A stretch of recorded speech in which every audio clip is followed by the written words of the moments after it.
आइए, आपका स्वागत है बिहार टॉपर्स के एक और नए वीडियो में। आज हम जिस विषय पर चर्चा करने वाले हैं वो सच में बहुत खास है। बिल्कुल।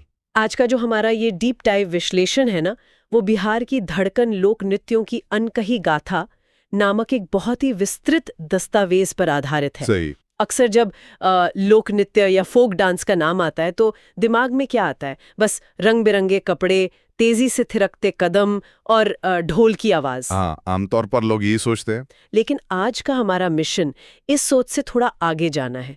आज हम ये समझने की कोशिश करेंगे कि कैसे ये लोकगीत और लोक नृत्य किसी भी समाज का एक अलिखित इतिहास होते हैं, अनरिटन हिस्ट्री जिसे हम कहते हैं। ये बहुत जरूरी मुद्दा उठाया आपने। अगर हम इसे बड़े पैमाने पर देखें तो ये लोक नृत्य मनुष्य के हर एक भाव को व्यक्त करते हैं। चाहे वो खुशी हो, दुख हो, भक्ति हो या यहाँ तक कि शौर्य हो। ये सिर्फ मनोरंजन नहीं है, बल्कि एक ऐसी मौखिक परंपरा है जो पीढ़ी दर पीढ़ी आगे बढ़ती है। बिल्कुल, बिना किसी किताब या लिखित दस्तावेज के। एकदम सही। और ये परंपरा मनुष्य का प्रकृति और उसके समाज के साथ जो गहरा रिश्ता है ना, उसको पूरी तरह से दर्शाती है। और जब मनुष्य के रिश्तों की और भावनाओं की बात आती है तो सबसे पहले सबसे शक्तिशाली भावना आस्था की आती है। बिल्कुल, आस्था और रहस्य। हाँ, क्योंकि इस दस्तावेज में शुरुआत में ही उन प्राचीन अनुष्ठानों का जिक्र है जो देवी देवताओं को प्रसन्न करने, उनका आशीर्वाद पाने और नकारात्मक शक्तियों से बचने के लिए किए जाते हैं। और यहाँ पर बात सच में बहुत दिलचस्प हो जाती है जब हम झिझिया की बात करते हैं। झिझिया? जी। ये वाकई एक बेहद रहस्यमयी और रोमांचक नृत्य है। मैंने पढ़ा कि ये राजा चित्रसेन की पौराणिक कथा से प्रेरित है। ये उसी पौराणिक कथा पर आधारित है और इसे नवरात्रि में किया जाता है। इसका मूल उद्देश्य देवी दुर्गा की स्तुति करना और समाज को काले जादू से बचाना है। पर इसकी जो विधि है वो आम नहीं है। इसमें महिलाएं अपने सर पर मिट्टी के घड़े रखकर नाचती हैं और इन घड़ों में छिद्र यानी होल्स होते हैं। और उन छिद्रों के अंदर एक जलता हुआ दिया होता है, राइट? सही कहा। अंधेरी रात में उन छिद्रों से आग की लौ बाहर आती है। पर इसका सबसे खतरनाक पहलू जो एक लोक मान्यता है वो ये है। दायन वाली मान्यता ना? हाँ, कि अगर कोई दायन इन छिद्रों को गिन लेना तो उस नर्तकी की वहीं तुरंत मृत्यु हो जाती है। बाप रे, ये सुन के ही कितना डर लगता है। मतलब ये सिर्फ नाच नहीं है, एक जीवन और मृत्यु का अनुष्ठान है। और इसी आस्था वाले हिस्से में गांगिया और देवर का भी जिक्र आता है। गंगिया दरअसल महिलाओं द्वारा किया जाने वाला एक बहुत ही भक्तिपूर्ण नृत्य है जो गंगा नदी को समर्पित है। मुक्तिदायिनी गंगा, जो पाप मुक्ति का प्रतीक मानी जाती है। बिल्कुल। और देवर, जिसे भगत नाच भी कहा जाता है, वो देवी देवताओं का प्रतिनिधित्व करने वाला एक अत्यंत प्राचीन नृत्य है।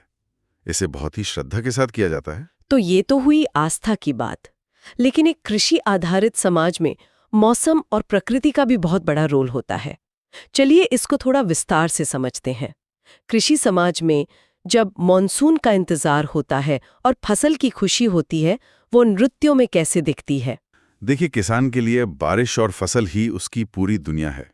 जैसे कजरी को ही ले लीजिए। जब आसमान में काले बादल छाते हैं तब? हाँ, लेकिन ये सिर्फ खुशी का गीत नहीं है। इसमें प्रेम और वियोग यानी जुदाई की भावना सबसे ज्यादा होती है। अच्छा, मतलब बारिश सुहानी लग रही है पर मन में किसी के दूर होने का दुख है। एकदम। इसमें राधा कृष्ण की भक्ति शामिल होती है और पपीहा पक्षी को एक प्रतीक बनाया जाता है। महिलाएं पेड़ों पर झूला झूलते हुए इसे गाती हैं। और जट जतिन जो है वो भी तो मॉनसून से जुड़ा है, पर थोड़ा अलग ढंग से। यहाँ जो सबसे रोचक बात है वो ये कि जट जतिन मिथिला का आधी रात का मॉनसून नृत्य है और ये भयंकर सूखे के समय किया जाता है। सूखे के समय बारिश लाने के लिए? हाँ, भगवान इंद्र को प्रसन्न करने के लिए। इसमें एक पति है जिसे जट कहा गया है, वो काम के लिए दूर जाता है और पत्नी जतिन के दुख को इस नाटक में दर्शाया जाता है। देवताओं के सामने एक वियोग का दुख रखते हैं ताकि वो पिघल जाएं और बारिश हो। क्या बात है, प्रकृति को मनाने का क्या तरीका है। और जब फसल अच्छी हो जाती है तब झूमर और धनकटनी, सही पकड़ा आपने। झूमर मुख्य रूप से छोटा नागपुर और आदिवासी क्षेत्रों में सदान समुदाय करता है। इसमें सब एक पंक्ति में हाथ पकड़कर गोलाकार घूमते हैं ना? हाँ, सर्कुलर मोशन में, जो एकता का प्रतीक है। और धनकटनी तो नाम से ही साफ है, फसल काटने के बाद किसानों की सफलता और उल्लास का गीत है। ये सब सुनते हुए एक बात साफ होती है कि ये नृत्य सिर्फ प्रकृति तक सीमित नहीं है, ये पूरे समाज, परिवार और रिश्तों का ताना बाना है। बिल्कुल, लोक नृत्य समाज की सच्चाइयों का आईना होते हैं, शादियों और पारिवारिक बंधनों का हिस्सा होते हैं, जैसे डोमकाच।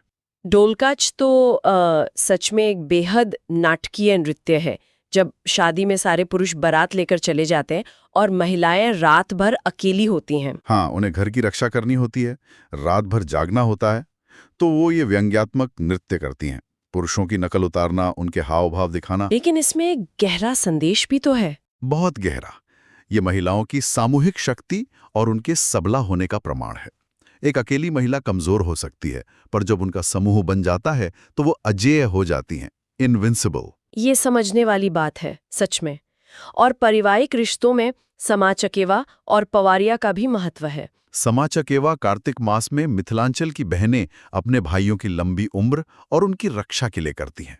ये भाई बहन के अटूट रिश्ते का उत्सव है। और पवारिया जो नवजात शिशु के जन्म पर होता है। हाँ, और इसकी सबसे खूबसूरत बात यह है कि ये किन्नर समाज द्वारा किया जाता है। ये बच्चे को मंगल आशीर्वाद देते हैं। अगर ध्यान से देखें तो ये हमारी पुरानी सामाजिक समावेशिता यानी इंक्लूसिविटी का कितना बड़ा उदाहरण है। बिल्कुल, वहाँ हर समुदाय की एक अपनी विशेष जगह थी। पर जीवन में सिर्फ खुशी नहीं, दुख और संघर्ष भी है। और इस दस्तावेज में पलायन की पीड़ा पर बहुत ध्यान दिया गया है। विदेशिया का जिक्र किए बिना पलायन का दर्द पूरा नहीं हो सकता। महान नाटककार भिखारी ठाकुर द्वारा रचा गया ये विदेशिया। राइट, सही कहा। अगर तटस्थ रूप से देखा जाए तो विदेशिया उन पुरुषों की कहानी है जो रोजगार के लिए घर से बहुत दूर चले जाते हैं और उनके पीछे जो उनके परिवार, उनकी पत्नियां छूट जाती हैं, उनके दर्द को ये पूरी गहराई से छूता है। ये आर्थिक मजबूरी का दर्द है।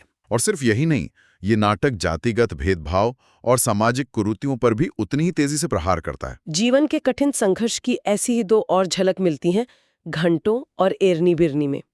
घंटों में जो गरीबी के बीच मेहमान आने की स्थिति दिखाई गई है, वो मुझे बहुत मर्मस्पर्शी लगी। एकदम, गरीबी है, घर में खाने को नहीं है, लेकिन अतिथि देवो भव की परंपरा भी निभानी है।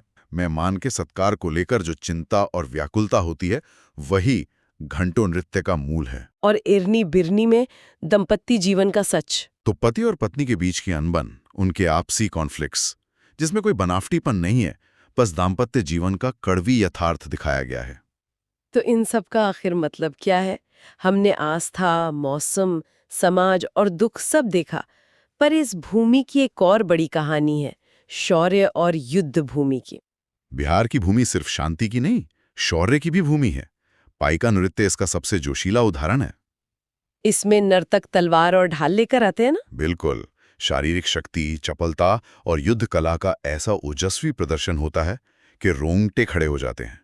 और इसी शौर्य के साथ छऊ का नाम भी आता है, जिसे अपने मुखौटों के लिए जाना जाता है। हाँ, छऊ में बहुत भव्य और बड़े मुखौटे पहने जाते हैं और इनके जरिए पौराणिक युद्धों और देवी देवताओं के पराक्रम का नाटकीय चित्रण किया जाता है। ये एक बेहद ऊर्जावान कला है। और शौर्य के बाद जब मौसम वसंत का आता है, तो उल्लास वापस लौट आता है, होरी और जोगीरा के रूप में। वसंत आते ही फागुन की मस्ती अपने चरम पर होती है, इन्हीं नृत्यों के माध्यम से। लेकिन इनके अलावा एक विशेष नृत्य कला है, लौंडा नाच, या जिसे नटुआ भी कहते हैं। ये बेहद जटिल और कलात्मक है। इसमें पुरुष महिलाओं का वेश धारण करके पूरी गरिमा के साथ नृत्य करते हैं। ये उस दौर की कला है जब महिलाओं का मंच पर आना आसान नहीं था। लेकिन ये सब नृत्य और इन सब के बारे में बात करना अधूरा है उनके बिना जो इनमें आवाज भरते हैं, हमारे लोक वाद्य। ये एक बहुत महत्वपूर्ण सवाल खड़ा करता है कि आखिर इन नृत्यों में प्राण आते कहाँ से हैं? ये वाद्य यंत्र ही इस भूमि की असली और अनकही आवाज हैं। जैसे ढोलक, जिस पर दोनों हाथों से थाप दी जाती है और ये हर उत्सव की जान होती है। और उसके साथ सारंगी, जिसे एक ही लकड़ी से तराशकर बनाया जाता है और धनुष से बजाया जाता है। इसकी आवाज का दर्द, विरह और प्रेम को पूरी तरह बाहर लाता है। सितार भी है, जो प्राचीन वीणा से उत्पन्न हुआ और क्लासिकल डेप्थ यानी शास्त्रीय गहराई लाता है इन ध्वनियों में। वही बांसुरी, एक लकड़ी की बेलनाकार नली होती है, पर जब बजती है तो प्रकृति और प्रेम के गीत स्वतः ही निकल आते हैं। और शहनाई, लकड़ी और पीतल से बनी हुई विवाह और शुभ अवसरों की मंगल ध्वनि है, वो तो दिव्यता का प्रतीक है। इन सब वाद्य यंत्रों के बिना कोई भी नृत्य, चाहे वो झिझिया हो या विदेशिया, अपना प्रभाव नहीं छोड़ सकता। सच में इस दस्तावेज का अंतिम पृष्ठ इस बात पर जोर देता है कि बिहार की ये अनमोल सांस्कृतिक धरोहर सिर्फ अतीत का हिस्सा नहीं है, ये हमारा वर्तमान है। बिल्कुल। ये परंपराएं आज गांव के आंगनों से निकलकर वैश्विक मंचों तक पहुंच रही हैं। और इस अलिखित इतिहास, इस संस्कृति को सहेजना अब हमारी सामूहिक जिम्मेदारी है। इसलिए सुनने वालों से अपील है कि वो इस चैनल को लाइक, शेयर और सब्सक्राइब जरूर करें ताकि ये धड़कनें कभी शांत ना हो।